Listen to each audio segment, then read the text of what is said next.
Hi, all, and welcome to Monday night's All Metal Mode podcast with Gypsy, myself, Amanda Digger DeGaz, and special guest Stef Tanguay. So, before we get started with tonight's show, just a remember to check out DirtDigestMagazine.com. This is a monthly online magazine that has treasure hunting adventures, pictures from submitters. Let's see what else. There's reviews in it. It's a pretty good magazine. I enjoy reading it. Not pretty good. It's actually great. I enjoy reading it every month. And October's issue, if I can learn to speak, October's issue dropped October 1st. So go to dirtdigestmagazine.com and click on current issue to see October's issue. While you're there, you can also check out prior issues. I know that there's been many great articles in the past. I know I've submitted some finds. Gypsy's had a couple stories in there. So if you haven't checked it out, definitely do. Give you something good to look at and read and check out. So, all right. That's about it. So we'll get right into it. Hey Gypsy, how are you? Hey, I'm doing great. How about you? I'm doing Hanging in good. there? Yeah, yep, I am. Good, good. I I've seen that you've been out digging some lately. Yeah, I did. I ended up, it's a pretty funny story. Last week I had mentioned that I wanted to go to Bone 27, which is the best of New England, done in New Hampshire. And I headed on over to that on Thursday. I got the day off of work and I'm like, you know what? It's supposed to be beautiful weather. I got up at 3 a.m. to head to the dig and yeah, I was looking forward to seeing all the Garrett people and some of the Massachusetts and Connecticut crew that I knew. And I got there about 15 minutes before you needed to check in. And I'm like, oh, this is awesome. It was about 40 degrees, which was definitely warmer than it was at home. So that was good. And I'm watching people pull in, and I'm like, I don't know anybody. I was like, where's KG and Riggy? Where's Dig Dug? Where's Lucky Lou? Where's Butch? Like, nobody. Nobody. Didn't know anyone. But I'm like, you know what? I don't care. I'm going to have a good time. I got to meet some old timer diggers and hear their stories. And yeah, I had a good time. I ended up finding a silver ring. The middle stone's missing, but whatever. You know, it was hard. We were doing the cornfield that, you checked around. Not too many people were finding stuff. I found the scales to a pocket knife, and after I think it was 3 hours I spent out there, I was like, I'm done. This is stupid. I'm going to the other fields. And as I was walking back, I was scanning, detecting as I was walking back, and I got that silver ring, and I'm like, awesome. And so, yeah, I hit the other field and actually ended up finding quite a few things. A couple keys, a square button or a cufflink. So that's a first for me. I don't think I've ever seen a square before. And yeah, a suspender clasp and some other strange stuff. But been Huh. doing more of the mudlarking, trying to get it in as much as possible. It's getting cold here. Up north, they had snow this weekend. So I know, Oh, I think it was Saturday morning I woke up, it was 28 degrees. So woo! yeah, I'm not Oh, I'm not looking uh, forward to snow. So, but oh, I did no, manage neither to am I. I found my very first uranium glass marble. So I'm pretty excited by that. Oh, that's so oh, Yeah. did you put it under the black light and Yep. all that? Yep, it glows. You It's know, I really need to check mine. I've never checked mine. None of my marbles. I really need to check them. So that'll be on my list for this week. I'll try to remember to get a back. I probably have a black light, but if not, get one and check it out because I found a marble yesterday, and I found one in Louisiana Awesome. in a huge field. So you just never know. That's cool. Yeah. And I didn't Yeah. know. I found it 2 weeks ago, and somebody mentioned one that I found today to check it under a black light. And I'm like, oh, and then I had checked the other one. I'm like, oh, the one I found 2 weekends ago glows. So I'm like, awesome. So, yep. During Yeah, I've only ever lunch. So found the cool. clay marble. That's it. Ooh.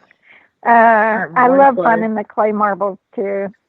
Um, this last week when I was out hunting in Louisiana with Jace, and I never did get to see his marble. He found, he said, a really large clay marble. It was his first clay marble he'd ever found.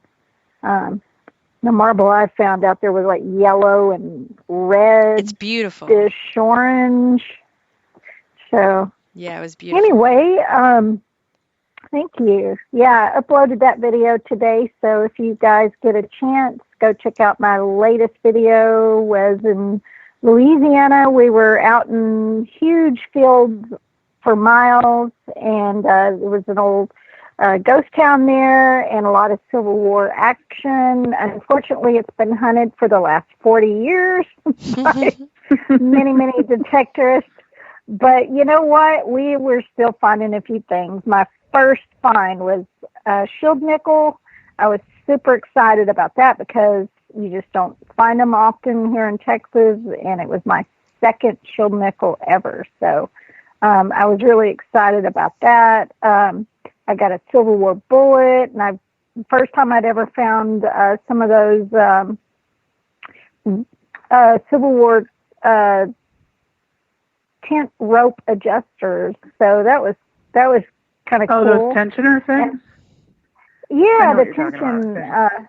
Yeah, I found some of those. I mean, don't ask me how I know. Like, I don't hunt Civil War. I guess I'm just like on Facebook too much and I see all this stuff a lot. Well, yeah, you get to see what other people find, and that's the beauty of watching other people metal detect all over the world with our social media and YouTube now. We're able to watch people dig some amazing things that we don't necessarily dig in our area. Just like me, I get jealous every time I see somebody dig a large cinch. It's coming someday. You're not gonna like my last couple of weeks then. I know. I saw your picture. You have like a hold one, and then you have this gorgeous big one, and I'm going, oh, you're killing me, Steph. So yeah, by the KG2. What am I with permission? Yeah, I don't usually find a ton of coppers. This will make you want to gag. Okay. I am only at 15 for the year. That's very low for New England, though. You have to remember that's a low count for New England for someone who gets out as often as I do. So, like, Lou is at, like, if I had to guess, because I haven't talked to him in a little while, 70-something, I don't know. I have no idea. And everyone killed it at Bone, too. I was seeing a lot of pictures. I was so jealous I didn't go this year because I was saving, money and basically allotting my time to go to a dig that we have in Boyertown, Pennsylvania, November 7th and 8th, come out swinging. So I chose to go to that one instead. And not that I'm regretting that. Okay, Lou says 66. He must be in two places at once because I know he's watching Digging with Maddie at the same time as he's listening to this, which is really impressive. So sorry for that little tangent right there. But in any case, yeah, I lost my train of thought. That happens from time to time. I totally lost it. Someone else talk. I don't know. I lost. You said you had. So you were. You said you had a very low count for the year. Yeah, comparatively speaking, like it's not an embarrassingly low count, but it's not where it should be given how often I hunt. We'll put it that way. So I think I've at least matched silvers. I think old silvers with the copper count. But I don't know. I just don't find a lot of coins. I don't know why it is. I think it's because it's like I have a couple of virgin properties that have been producing really well, but like 9 times out of 10, it's a relic versus a coin. So, I don't know if it's just this area didn't have a lot of money or what the case is, but I actually do the best when I'm kind of just in the woods, randomly walking around, or when I'm at cellar holes. I tend to do pretty well because I kind of know where to look where other people might not. And I go in a lot of areas that people don't want to swing in. Like, I'll go straight into the prickers, straight into the poison ivy. I don't care. And right up against trees where if you swing too fast, you're going to crack your coil cover. I'm the same way, Steph. It's like, I find myself, like yesterday, I was detecting with two of my hunting buddies, Lola and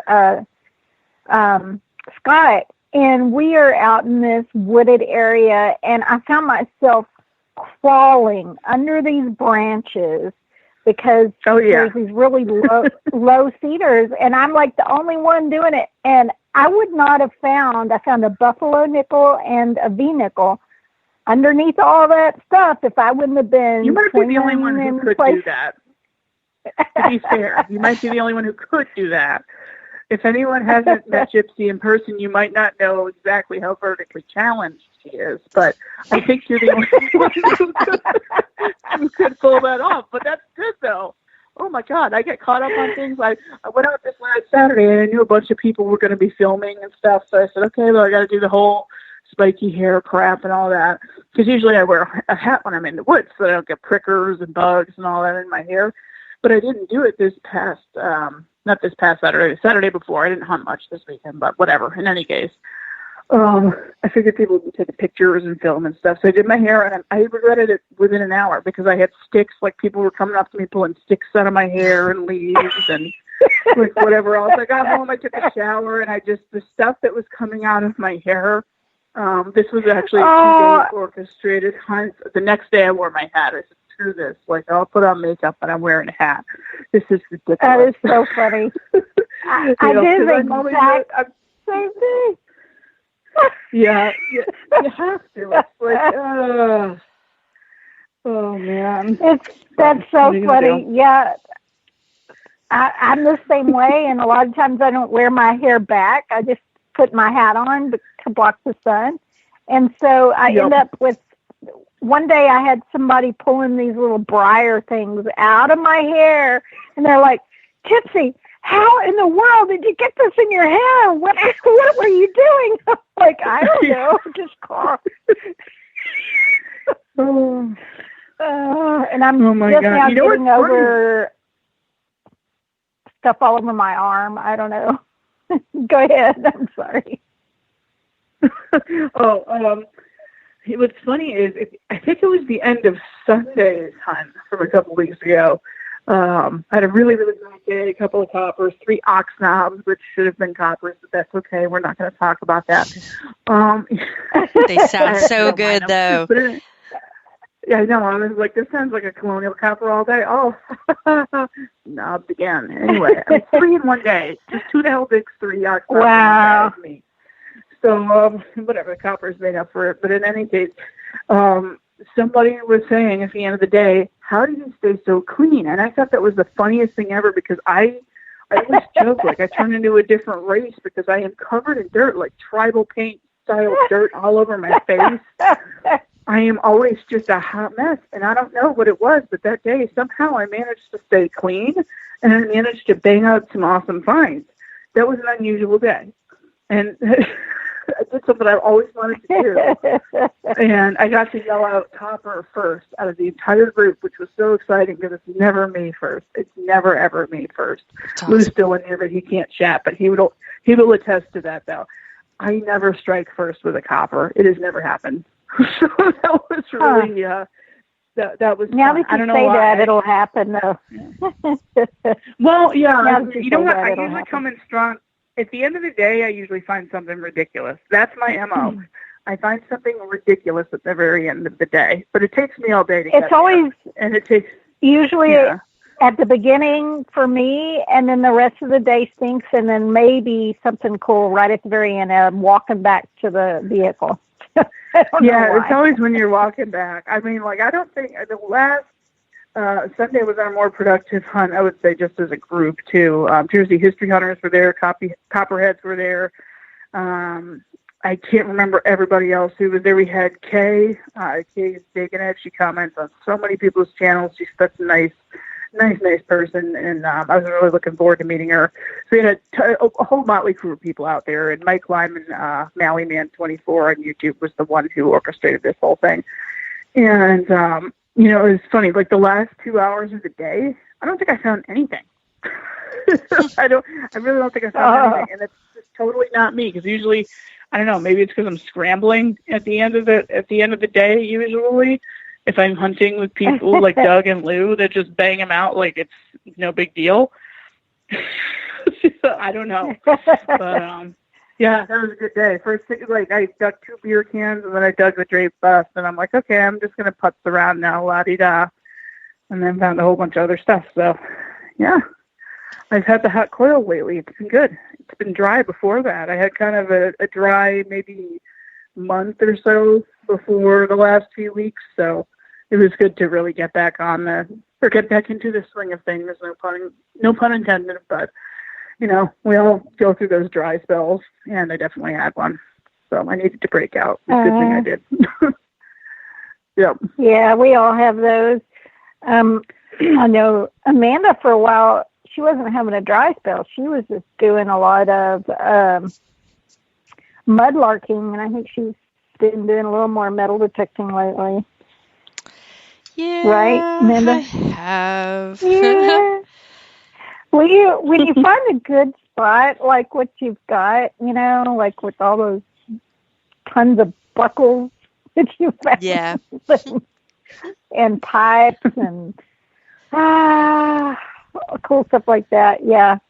The video will be coming out probably, maybe not next week, but the following week, because I've got another one. It was the same area we were hunting, but yesterday, my friend Zola just bought the Apex from me. This is her second time out with it. And boom, she gets this 91 signal, and I'm like, this is an area me, her, and our buddy Scott have hunted like 3 or 4 times already. And man, she's over there. She goes, I got this 91 signal. And I'm like, oh, look, can I hear? And I go over there, and I'm like, oh, I said, be careful with that one. And she goes and pops her very first silver coin ever, and she pops a Walk-in Liberty $50. So that video is coming out. I saw that post. Yeah. I was just like, oh my gosh. I was almost more excited for her than she was for herself. She was kind of like in shock, I think. Oh my God. You know, the funniest thing when I switch back and forth machines all the time. I don't have a particular brand that I'm loyal to. There's nothing wrong with that, you know? Yeah, I mean, and plus, if you're hunting a really good site, you know, you want to hit it. Yeah, you got to change it up. Yeah. Like, I don't care what anyone says. Unpopular opinion, the Equinox isn't going to get it all. I found stuff with the Simplex that I didn't hear with the Equinox. I found stuff with the Garrett that I didn't hear with the Simplex. So, you know what? Whatever. And ground conditions and barometric pressure and all that kind of stuff. Anyway, but man, I keep losing my train of thought because I keep going down a rabbit hole. I promise, but I'm with it. It's just what I was going to say is the first time out. This is about maybe a year and a half ago or something, like last summer, early summer. I went to a farm in town, and I was using my Garrett AT Max for the first time in what must have been like 6 months or something. And the poor thing was collecting dust and really starting to get lonesome. So I took it out. And I had my big Nell Thunder coil on it, the 10x14 coil. And I got this 9192 signal. And it didn't even occur to me that that's $50. Like, I will say this, Garrett has got the most accurate VDI out there as far as I'm concerned. That target ID is bang on accurate.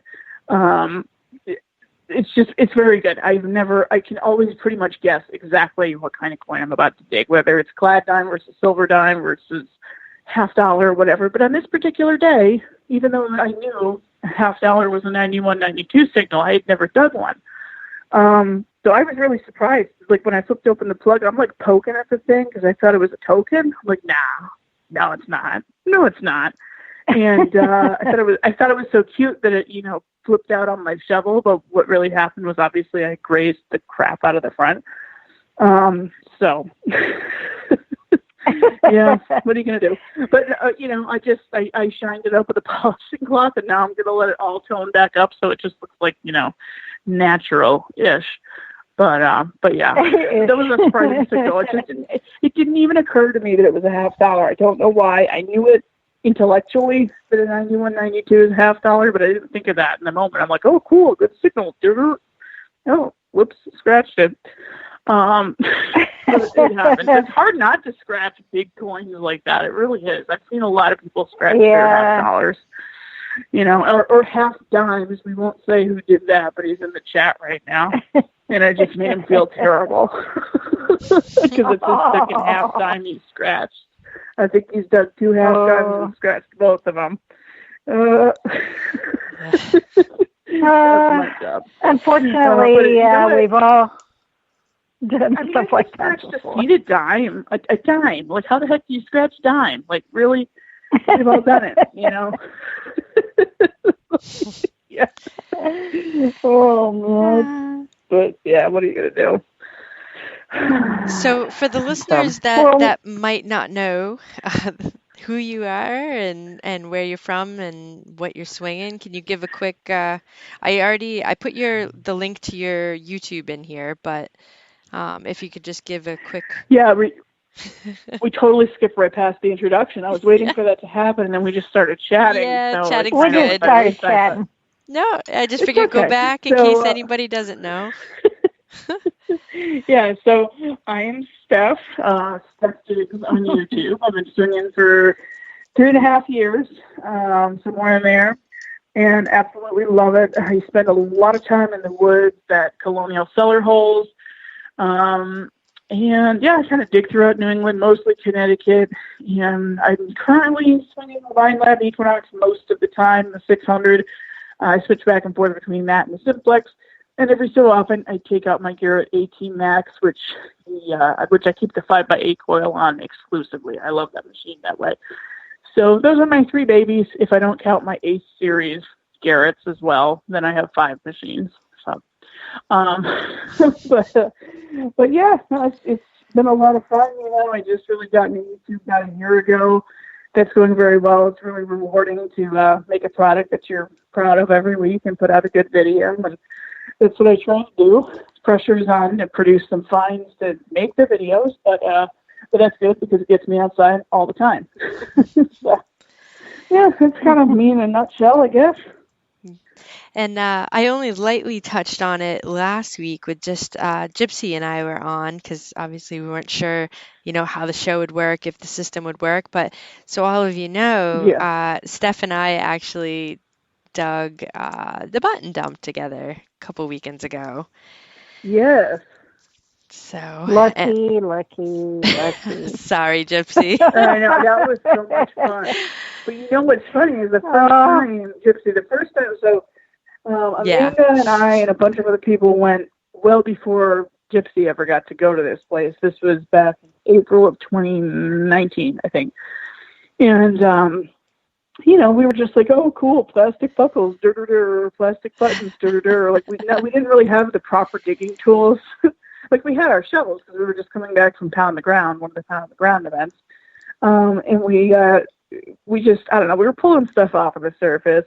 I think our friend Ryan found an Indian head, which was, I thought, unusual. But as Amanda was explaining it, after when the textiles were dumped there, before they were dumped, they were stripped of all the buttons, anything came out of the pockets, all that makes sense. But yeah, we didn't find anything too crazy. But Amanda swore by this, and she's like, "Oh, you got to come out to the button dump." I'm like, "Oh, all right, whatever." And I had a freaking blast. I dug at least, I would say, in terms of brass buttons, probably maybe 100 of those, 50 to 100 of those, and then I don't even know how many rubber buttons. I still haven't cleaned them up yet. They're still on a paper plate, and there's still some stuff sitting in Evapor-Rest. Because unfortunately, being where it is, things get rusty. So yeah, but it was so much fun. And in fact, I think part one, because it's going to have to be a 2-part video if I am going to do this any justice, because there's so much footage from that day, so much footage. Part one should be out actually this coming Friday, I think. I haven't decided yet because I don't know if I want to put that out at a slightly different time of year or whatever, but that's the next sequential footage that I've got on my phone. So that might be what happens. I don't know. We'll see how far I get in cleaning the rest of my buttons. Yeah, I will. I'll send you the cleaned up photos because I did work on what I remembered I thought you filmed. So we might actually have cleaned some of them. Yeah, it's insane. Like some of them I have not gotten to clean yet. Even some of the brass ones I just can't get to them all because it's like I could literally be sitting here and cleaning and not sleep for a week. Like this is completely inconceivable. And it's just crazy because, like we were talking, it's not the most secretive place. So the fact that we found what we found, and that happens every time you go there, I can't imagine how many buttons and buckles, I mean, like tens of thousands minimum, at least. Yes. It's just insane. Absolutely insane. So, and I still want to get in that creek there. Yeah. Yeah, it was really full of was gross. Like algae and yeah, it was disgusting. I thought about it. Imagine a green wig. A green wig is basically like what we were seeing in the water. It was disgusting throughout. So you could have twisted an ankle. Yeah, you can't, and you couldn't see where you were going or anything. So it was just that was too dangerous, and just frankly too gross. Not that I had waiters with me, but Amanda looked at him and was like, "No." Yeah, and when I'm Amanda pretty good. Yeah, I'm pretty good about climbing into just about everything. But with the drought and with the water level that sat so low for such a long time, the algae in that had seriously built up. So yeah, you couldn't see the bottom, and what you could see was wavy green hair, and it was just a no-go. Wow, because it was so nice and clear when you and I were there last, and it looked so inviting, and it was shallow, and I just wanted to get in, and I know that there's some buttons and coins that have washed in there, and it's got to be literally hundreds down in there. There's got to be. Yeah. No doubt. Absolutely. Yeah, I can imagine. And you got to think, too, the heavier stuff is going to sink into the creek, so it'll probably be like, if you want to find your large cents, it might be in there. All right. Because it's completely conceivable. Completely conceivable. It is. Bill wants to know, has anyone found a snake buckle there yet? Do you know of? No, I don't. Actually, I was just typing that up. No, I don't think so. I think there's a couple other dumps that those would be the buckle dumps. I don't think there's, at least not that I know of, not the people that I've dug there with, nor the people that have told me about it. Yeah, no, I don't think so. It would be great. Interesting, because we did find some, I found a general service button that day, like Civil War or general service, in horrible shape, and it's just the front of it, but, there's definite potential for mid-1800s finds there. Absolutely. I don't think we found too many really early finds that day. One of my favorite finds, though, was I still have it right next to me. It has so much gold gilt left on it, and it's a City of Taunton, 1864, P in the middle for police, which is just really, really cool. People have found these all over, so it's not giving anything up. But, it held up so well. I couldn't believe it. I just took the brass brush to it, crossed my fingers, and it came out absolutely beautiful. And just the fact that it's got a Civil War date in the middle of it, oh, I love that one. So that's your favorite find from there that you got, or? I think it might be. Yeah, I found this really cool little, Amanda will remember this little helm pin. Yep. We still don't know exactly. I couldn't find anything on that, so it's gonna be a lot of audience participation in this week's coming video. Because I don't know what the heck a lot of this stuff is. You're gonna need to send that You one know, to I me because I think so. I found one too that I ended up cleaning up, and it had it in the middle as yeah. well, but it had RR underneath it, so it was a railroad button. Oh, So no kidding. it might not Yeah, because actually mine be a totally looks like a helm. ship's helm. Yeah, I actually Huh. might be one of those the old train wheels, like coach wheels. Interesting. Maybe. Which is really weird because the spokes are going outside of the wheel itself, so it can't be a very effective train. That's why I No. think it's But probably yeah, when I first looked at it, I probably a did nautical too. theme. And then you found the Yeah, no. anchor with the horseshoe, which was pretty awesome. I've never Yeah, seen that I type. can't find anything on that. Yeah, I can't find anything on it. I did post Yeah, it I saw that to no avail. photo. It's never seen anything like it. It's beautiful, though.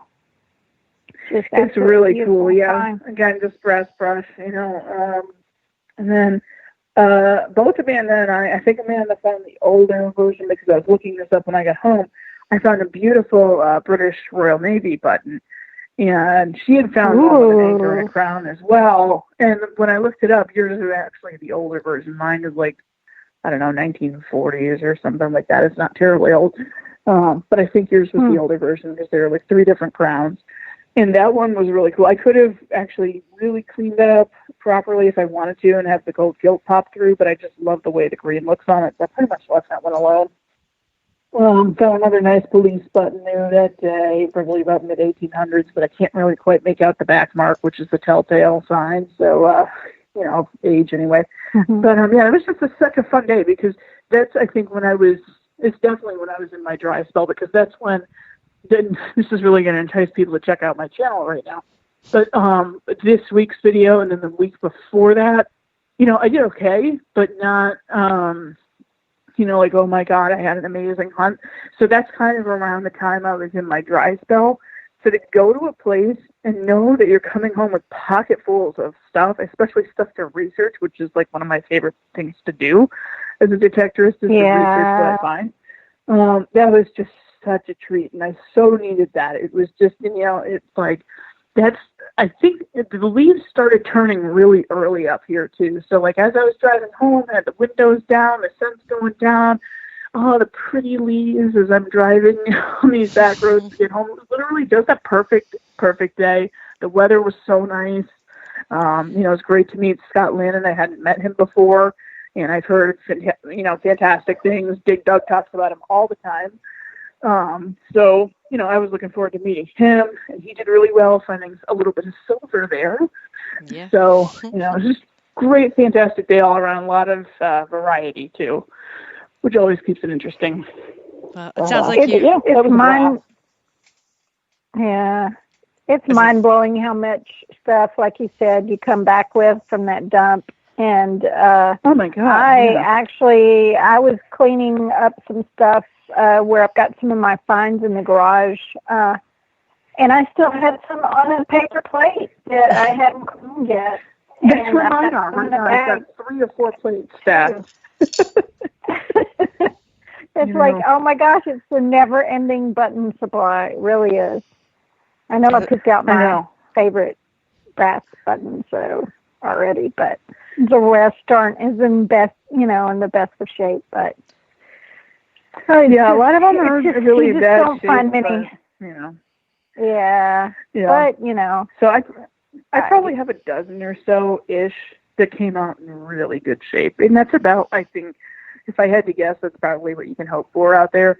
Because a lot of the backs are detached from the front, and then when you take a brass brush to the front, you can easily poke holes in it because it was already rusting to begin with, and all you have to do is knock off some of those rust nodules, and you get a hole in it. And it is what it is, and you think what you can, but they end up in a drawer. You know, they never go to the trash, but they will end up in my probably won't see the light of day again drawer, which is unfortunate, but you know, it is what it is. Actually, I use you know, the clear epoxy, like back in the 90s was a big thing. You could pour that stuff in and like put flowers or whatnot. Yeah. I did that with those buttons with the holes and whatnot. I got molds, and you can actually pour the epoxy in and then put the button in and then pour more epoxy, and it seals them in it, and then they can be turned into like keychains and pendants and Oh, you have to send me pictures of that because we actually have a lot of resin molds here.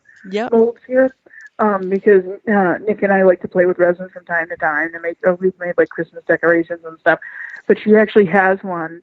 They're like half spheres right now, and that would probably actually be perfect for some of the nicer ones that are totally falling apart. So yeah, send me pictures of what you've done because I can't keep up with anybody between Facebook, Instagram, and YouTube. I'm sure you posted pictures before, no, but like I haven't. Oh, you haven't? Pictures. Okay. Nope.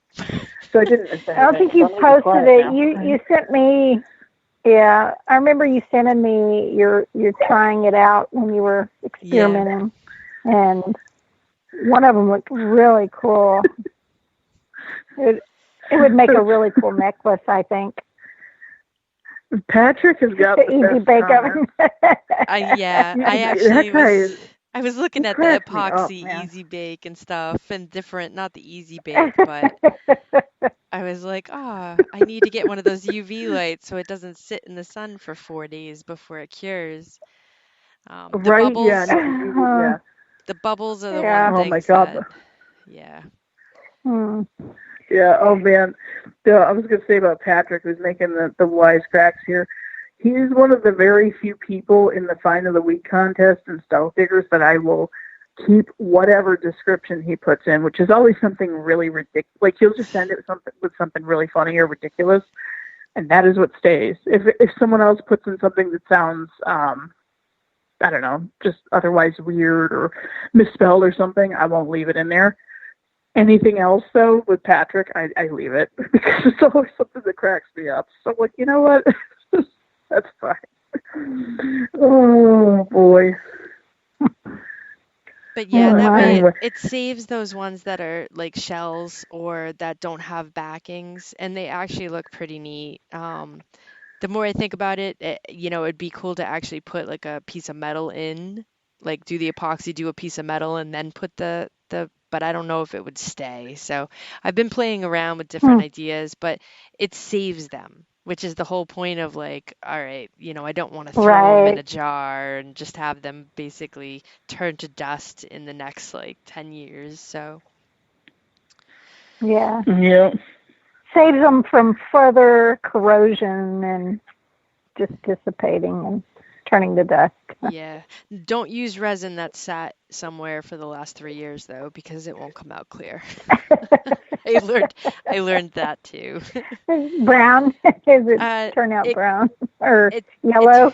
It's a yellow, and like the bubbles don't go away. So it's great.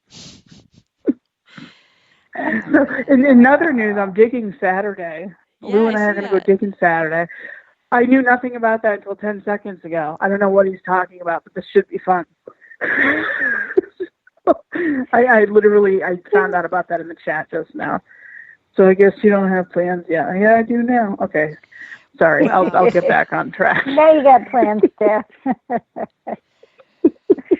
Well, we don't have much more time to do the Agmark field if you wanted to get in on that too. Hopefully we can plan something about that. Yeah, I got to help you clear those up because there are plenty to go around. Yes. Yes, there are. It's just insane. That would drive me bananas.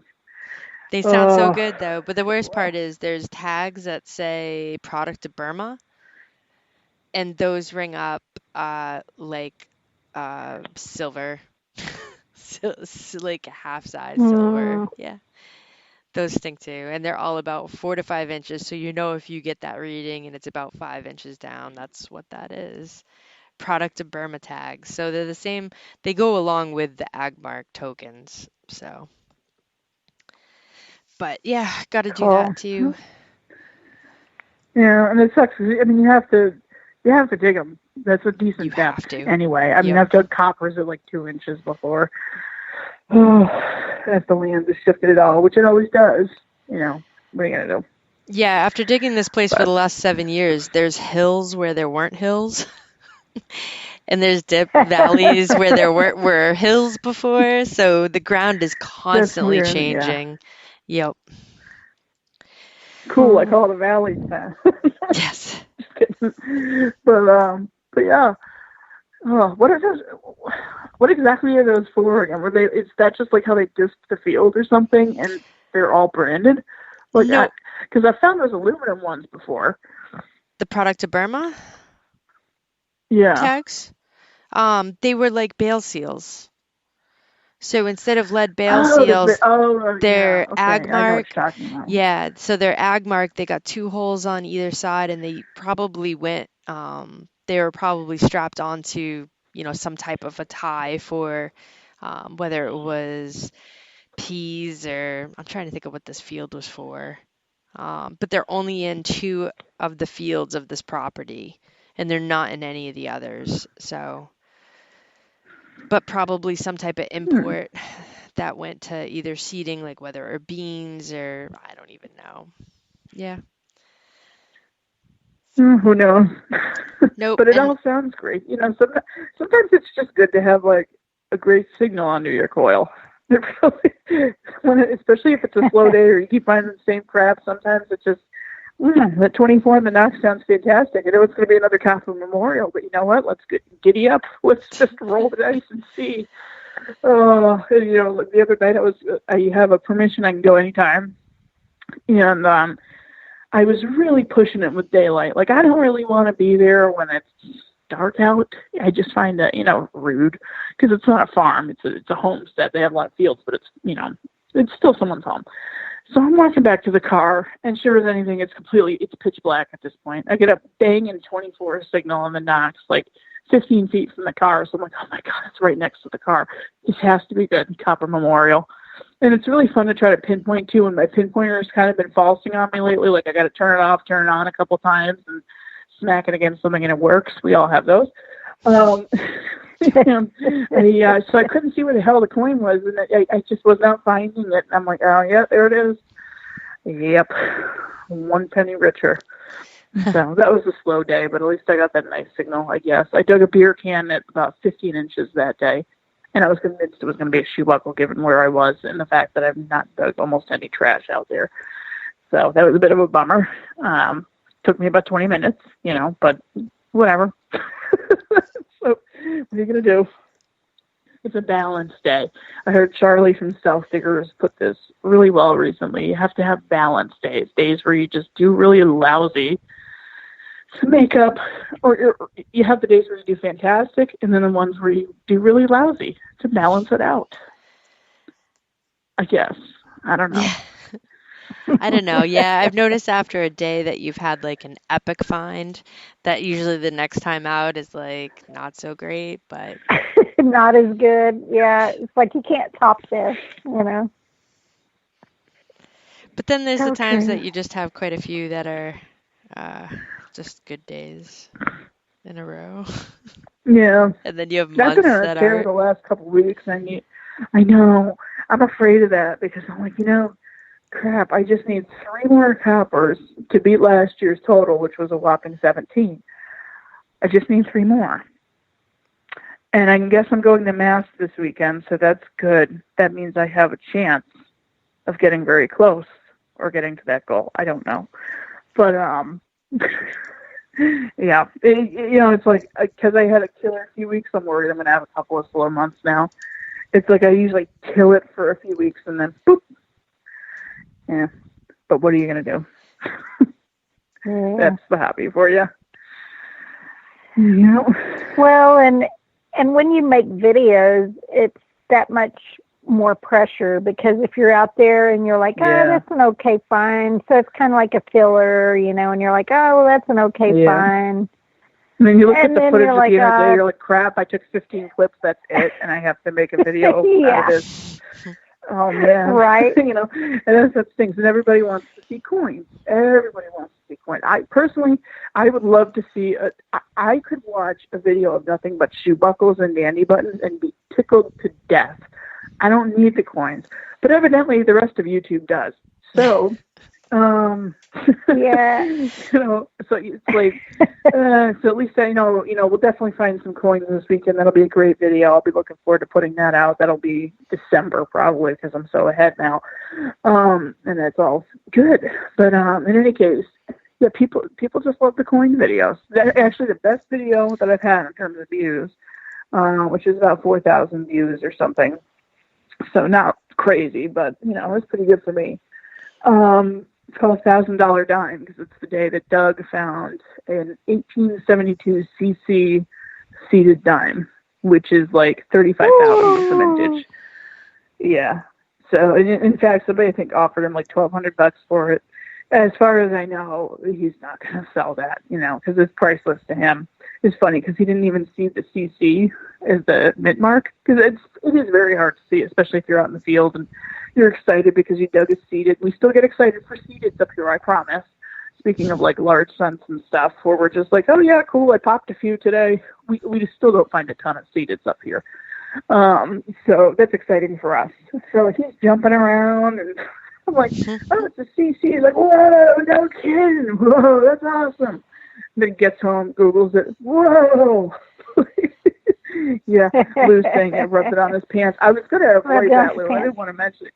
I got a lot of thumbs downs for that. It could have been that and the wind noise. I actually, that's not one of my, I'm not that proud of that video because the wind noise was just terrible. And as someone who's a content creator, I really try to make the best quality video I can. And that day, that site that we were at just made it impossible. That is the windiest field that we've got permission to, I think. At least it feels that way. Whenever we go there, we murder it. And it's so windy that the footage is so difficult to edit.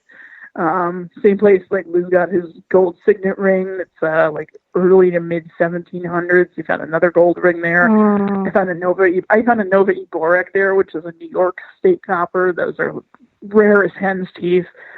You're way more apt to find a Fujio than that. Between the three of us, I think we've dug, I had to guess, about 30 coppers out of there. It was a really good site. A few shoe buckle frames. I dug a massive Conestoga bell. Beautiful $1 over there. Just, yep. It was a heck of a sight. But it was always windy. Every time I put out a video, I'm like, oh my God, I could play back the footage, months later, and I'm like, oh no, I have to edit this now. And I've waited until the last second to try to figure out this wind noise. And it's with a wind muff. I'm very high tech. I've got a wind muff that goes on the end of my phone. My phone goes in a plastic bag. And then when somebody starts yelling like "Kappa," that's when I know I have to whip it out of the bag and run away from what I was doing. Oh, it's fun. Now you scored your bucket lister, didn't you, this year? Oh, Earlier? heck yeah, dude. I did. I got my GW. I'm so excited about that. I stare at that thing every day. I swear for this I look at that thing every time. Because, it's not even in the best shape, but it's all there. I mean, you can see it. Plain as day what it is. It was such an awesome moment. That's why, I couldn't help myself. I sacrificed the YouTube video by going live on Facebook. So I had again, this is getting all technical, I guess. But, when you go live on Facebook, at least when I go live, I have to have my phone in portrait mode. And I knew that going live on Facebook was, one, going to spill the beans of my bucket lister for the video and my reaction for it, and two, it wasn't going to look as good in the video because I had horrible reception there, so it's all pixelated. But that was it was kind of toward the height of COVID. That was like late April, so everybody was still kind of scrambling around, not really knowing what to do. A lot of people weren't hanging out with each other and stuff, so it was it was really important to share that moment with as many people as I possibly could, just to feel like people were there.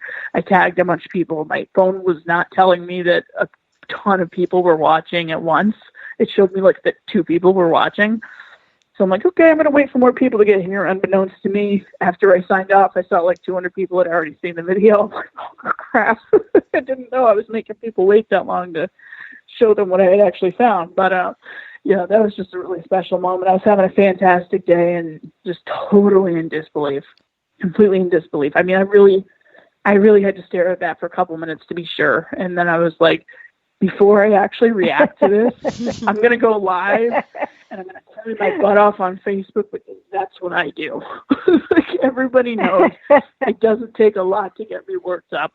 When I make a really good find, you know, and if Lou's still here, he's seen it too. When I dug my War of 1812 button last year, oh my God, it was like, it was over 100 degrees that day. It was the same day he dug his first kettle point, so he was already having a pretty good day. Nick was with us for a little while. She peaced out and went home because she was getting a horrible sunburn. And I was just looking for something. The best thing I had found that day was an oxon so far. So I wasn't having the best of days. And, you know, I found something. I thought it was like, you know, like a counterfeit coin or something because it had like silver plating on it. I don't know why my mind did not go to button, but it didn't.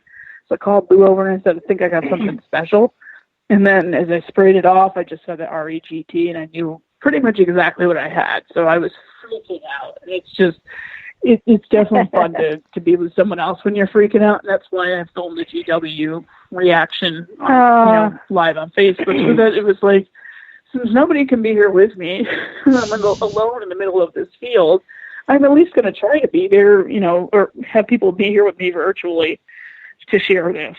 So, but it was. Well, I have to say, Steph, that's like a pinnacle of bucket listers there. I mean, if you could pick any button, that would definitely be like tip top of most, you know, detectorists. You know, it's finding one. And what's great, you know what's great though is that up here, at least in like I would say Connecticut, Mass, Rhode Island, if you dig in the right places for long enough, you have a very good likelihood of actually finding one. Yeah. So it's not like, you know, that's what I literally, I had in my mind, so maybe this is just the power of like positive thought. I always knew, quote unquote, that I was going to find one, that it was just a matter of time. I didn't know how long it was going to take, but I really, really, really wanted one. I mean, Nick and I went out with our friend Mark to some cellar holes just a couple days before that. And every time I'm with Mark, we start talking about GWs because he has a few really nice ones when he's dug up. And I was just talking about, I just want to find one so bad, so bad, so bad. And I would say my War of 1812 button is markedly rarer than the GW. It's worth a little bit less monetarily. Not like I really care about money in terms of selling stuff. Right. I never will. You'll pry it from my cold dead hands. I'm going buried with this stuff. But you know, I would say the infantry officer's coat button that's silver plated, that's a tougher grab than the GW, quite possibly. I don't see many of those dug at all, whereas I saw 5 GWs dug this week. But it wasn't about the rarity so much because I just wanted to find one so bad. Hey, and Amanda got the GW video up there. Thank you. Yep. Yeah, there's y'all be sure and check out that video. Amazing, amazing. So, Steph, so you got that amazing bucket lister this year, and you got an amazing bucket lister last year. What would you like to be your top bucket list find? What's next on the list that you want to cross off?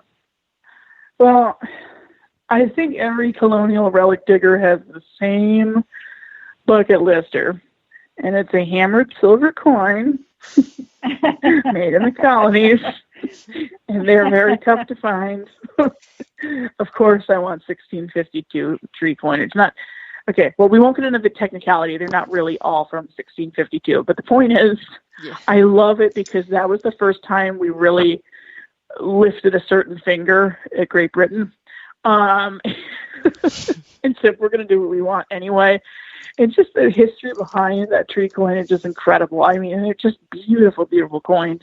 So naturally, I want one of those. And what really I found is very interesting about these, it seems like truly only the best of the best kind-hearted people seem to dig those.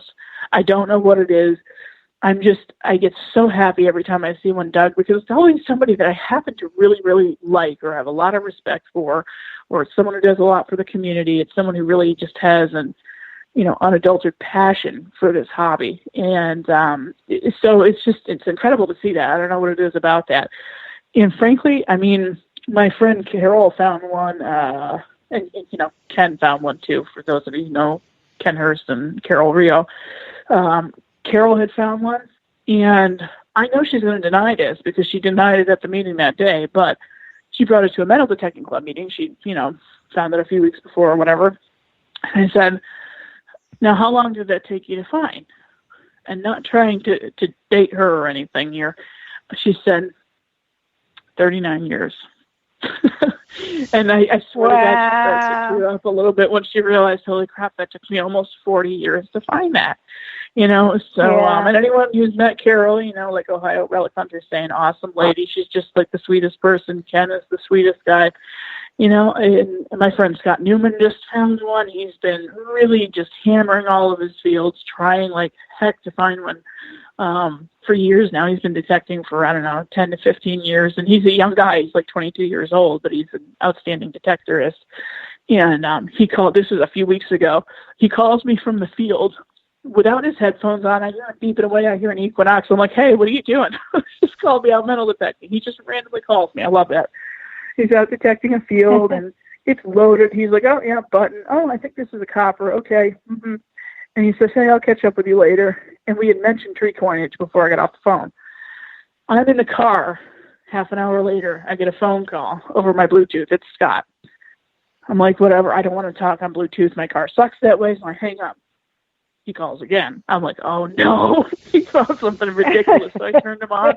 He's like, dude, I did it. Oh, my God, beautiful. It's only been hit by a plow once. Oh, my God. Like a lot of adult language came out of his mouth. A lot. But it was so excited. Oh, my God. And it was funny because we were literally just talking about it. And I kid you not, 5 minutes before he called, I kind of like envisioned him finding one. I just had a feeling about it. So that was eerie in and of itself. But it was really cool to kind of sort of be there for that because I've been waiting for him to find one. I knew he would. I mean, he's in Long Island and he's hunting 1,600 sites all the time. So it was a matter of time, really. But yeah. So that would be the top of the bucket list. I might take a little time off after that. I don't know. Like, you're never going to top that, I really can't think of anything that would be better than that. Obviously, like anyone else, I'd love to find a gold coin. Don't really care what it is. Preferably Spanish, but I'm not going to be picky. Colonial, French colonial, that's fine. Really, really old gold coin. How's that? But yeah, no, the tree coinage is the top of the list, and as it should be for anyone who loves digging colonial history. I mean, it doesn't get any better. I don't even. Can you imagine with how much I was hyperventilating with the GW? I'm going to die if I find one of those. People should be concerned about my health if I find one. I'm concerned. I might get a legitimate heart attack. I'm going to have to walk around with Bayer or something. I don't know. Because if I find one, you got to be sure you're digging with someone that day that happens. So I got a really good feeling about today. So. You need to come with me. Yeah. Well, it's fun. The day I dug the GW, like I had an okay feel. It was just like, hey, I'm excited. I'm going digging. La-di-da. It wasn't any kind of special feeling. Nothing. And usually, I kind of had not a premonition, but I can usually tell when it's going to be a good day. I'm totally dead wrong sometimes, and I find absolutely nothing, punching around in the middle of the woods, swinging a coil like an idiot. But most of the time, if I have a really good feeling about a hunt, at least somebody finds something good. So it might not always be me. It's often not if I'm in a group. But yeah, I don't know. So we'll see what happens. Sometimes I've made some of my best finds when I'm alone, and sometimes I almost find that more appropriate because when I first started to learn detecting, I was detecting a lot behind my house at some really hammered cellar holes, which was, I guess, a good exercise because, we all have to hunt completely hammered sites out here for the most part because of the popularity of the hobby and the easy access to finding where these cellar holes are. So it was good practice, and some of my best finds I've made alone. I started alone. That's how I taught myself, was completely alone, and I've made some of my best finds while I'm alone. And sometimes it's that's just more powerful. Like, this is a big moment for me, and I'm by it, with me, myself, and I. Like the Real spill, that was alone, which is probably good. So that was totally freaking out. I was doing an ugly cry for that one. But yeah, so it's all good. Maybe somebody will find a tree coin this weekend now that we've been talking about it. Yeah, that would be good. Hopefully. Right. Yeah. Yeah, the likelihood of... now. It doesn't matter. Doesn't have to be me. I'll cry from pure jealousy, and I will be completely honest about it. I'll just be like, I'm so happy for you, I'm so damn jealous at the same time, and I'm just gonna cry. I think that'd be most people's reaction, though. Like, I don't even. Lou says me. Yeah, we'll be him, because he's very generous. Yeah. He's gonna get one. He's gonna get one. I know he is. Well, you never know, Steph. You never know. I got the GW before he did. He hasn't gotten his GW yet, and he likes buttons. That's his favorite thing to do. Is like buttons. So yeah, we can swap. I'll just he can have all the GWs in the world. I just want a tree coin. You never know. I do know someone who got two of one day. I sure hope it's coming. Me too. It'll come for one of us up here soon enough, I'm sure. Before the end of the year. Yeah. We'll go with that. Positive attitude. That is definitely one of my favorite coins. I can remember liking that coin before I ever even started metal detecting, just looking at a coin book or something and seeing that coin in this. Yeah, I don't think I'd ever seen one before I started detecting. I really don't. Really? Not that I can recall anyway.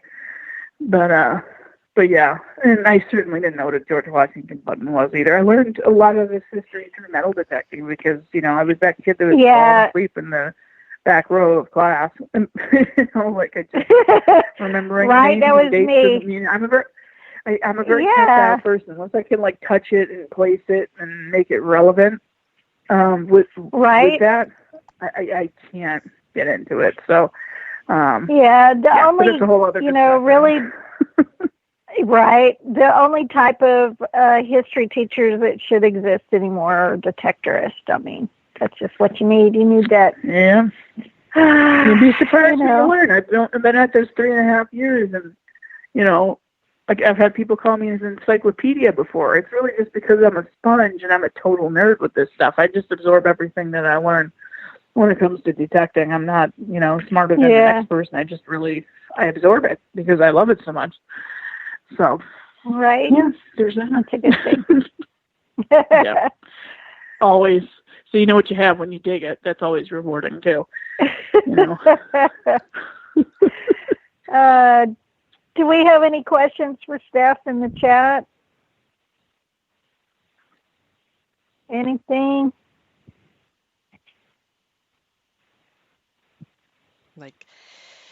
Chat's either going super fast or super slow.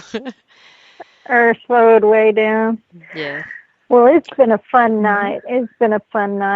And I'm still so sad that I didn't get to be there with y'all when y'all went to the button dump. But I'll survive somehow, some way. I'll find one button at a time. I did find a cool button yesterday. It doesn't have a back, but I don't know yet what it is. I have no clue. It was definitely a 2-piece button, and it has either a bear or a person on it with some weird hat. I can't tell. Virginia? What a description. I haven't even seen this thing. How about a Virginia button? Possibly. There's a person standing in the middle of that button, and you were on a Civil War field.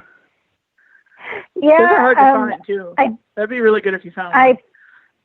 Yeah, it's actually on the same property. I found the Texas Star Confederate button a few weeks ago. So yeah, legitimately could be. It could be. But I haven't had a chance to clean it up yet. I haven't had a chance to research it yet. So because I was busy getting my other video, because I'm way behind because of my traveling a lot lately. But anyway. It's not a bad thing. Well, Stef, I sure hope I get to travel y'all's way again soon and dig with y'all again. It's just been a crazy year, as Amanda and I have said so many times. But anyway. Well, we have two questions now that we're trying to get. Now that we're trying to get off here, we got two questions. What's your white whale? What's your white whale, Stef? See, I read a question and said, "Oh, question," before I thought about it. The pine tree doesn't count as a white whale. That's like a beyond bucket lister. So I wouldn't consider that a white whale. A white whale is something like. What haven't I found? You know what I can't find for the life of me? This is so stupid. I should be able to find this. I have found the King George III halfpenny, but it was a 1799 version, which is like almost as big as a cartwheel. And frankly, just because reasons we won't get into, because this could be a really long show, a 1799 halfpenny really shouldn't be over here. It wasn't really used for currency that much anymore. But I haven't found just the regular 1770 to 1775, like smaller KG3. I have no idea why I can't find one. I've got a dozen KG2s. I've got a few Williams, which is like late 1600s. I've got a couple of state coins, and I'm missing that 1770 to 1775. That is definitely a white whale. Cannot get my coil over one. I don't know why.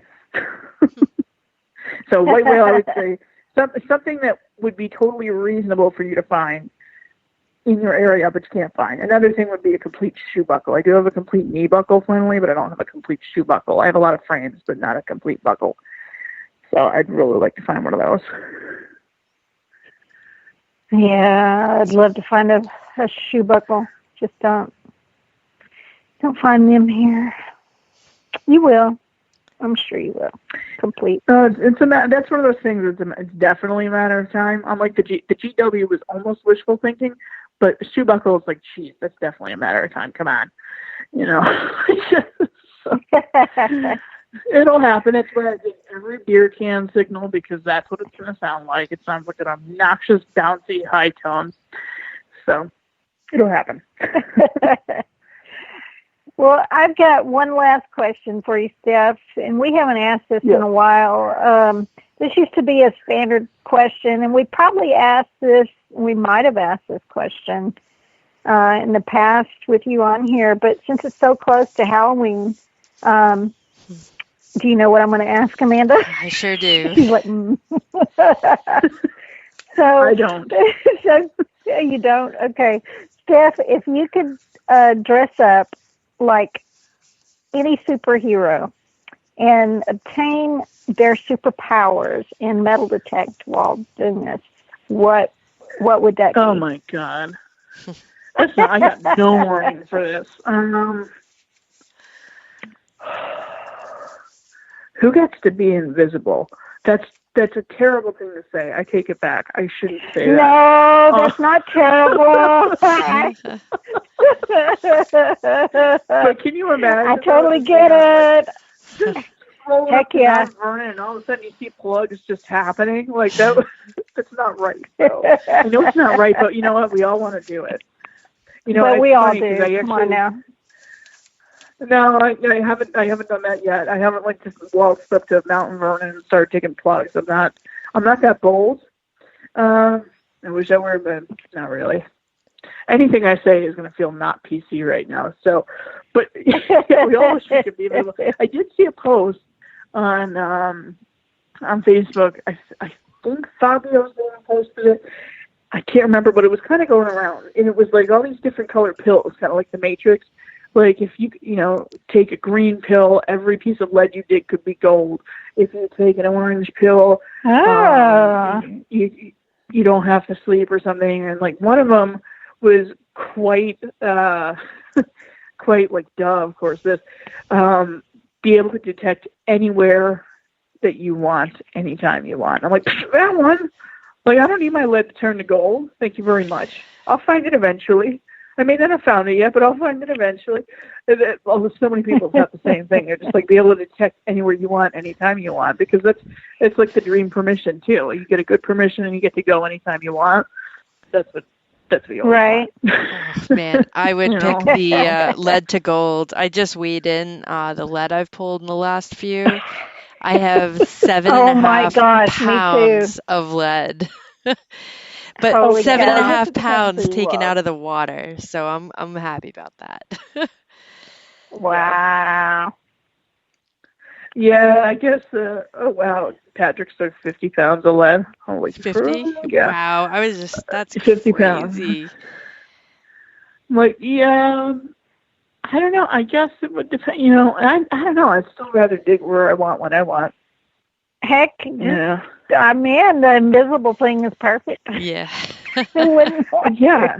That's it. I mean, come on. I'm just a fly on the wall over here. Don't mind the plugs. It's okay. I'll just bring like a gopher for a puppet or something on my hand. Yep. Just stick that up. Yep. Or like a Bill- Furby or something and dance Bill- outside the hole so that people are so confused. Yeah, They're Bill completely actually not explained noticing it. The The little groundskeeper handfuls of dirt going, coming out. yeah, them moles are getting huge these days. That could make me Yeah, laugh. no, but really, if you've got a Furby outside of the hole saying, I love you, are you really going to pay attention to the handfuls of dirt coming out of the hole? I don't think so. That's of course, hilarious. well, no, that came from, I was up so late last night and I was reading one of those like ranker lists about the creepiest experiences that people have had with Furbies. So that's why that came to mind.